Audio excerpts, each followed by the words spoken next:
Happy birthday to you, happy birthday to. ഈ ഒരു video നമ്മുടെ ഹവിയക്കുട്ടിയുടെ കഴിഞ്ഞ കൊല്ലത്തെ ഹാപ്പി ബർത്ത്ഡേ ആണ് കേട്ടോ. അപ്പോൾ ഇക്കൊല്ലത്തെ ഹാപ്പി ബർത്ത്ഡേ വരാൻ പോവുകയാണ്. അപ്പോഴാണ് ഇങ്ങനൊരു വീഡിയോൻ്റെ കാര്യം ഓർമ്മ വരണത്.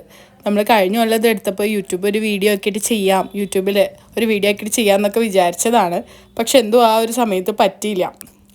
അപ്പോൾ മഞ്ഞയായിരുന്നു നമ്മുടെ ഹാപ്പി ബർത്ത്ഡേയുടെ തീം. അതുകൊണ്ടാണ് ഹവിയുടെ അമ്മയും എൻ്റെ അമ്മയൊക്കെ മഞ്ഞ കളർ ഇട്ടേക്കണം. നമ്മുടെ പാപ്പിക്കുട്ടിക്കും മഞ്ഞ ഡ്രസ്സ് തന്നെയാണ് കേട്ടോ മേടിച്ച് കൊടുത്തിരിക്കുന്നത്.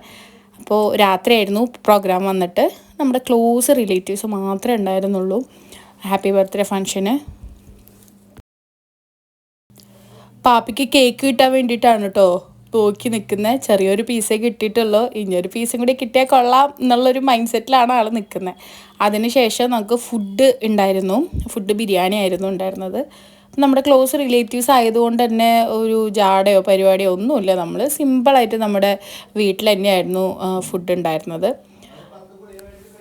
ചിക്കൻ ബിരിയാണി നമ്മൾ വീട്ടിലുണ്ടാക്കിയത് തന്നെയാണ് കേട്ടോ, പുറത്തുനിന്ന് വാങ്ങിച്ചതൊന്നുമല്ല. വീട്ടിൽ തന്നെ ഉണ്ടാക്കിയ ചിക്കൻ ബിരിയാണി ആണ്. അതിന് ശേഷം പിള്ളേരെല്ലാവരും കൂടിയിട്ട് ആ ഡെക്കറേഷൻ ഐറ്റംസൊക്കെ വെച്ചിട്ട് ഭയങ്കര കളിയായിരുന്നു. അതിൻ്റെ ഇടയിൽ ഞാനും എൻ്റെ ബിരിയാണി തട്ടി.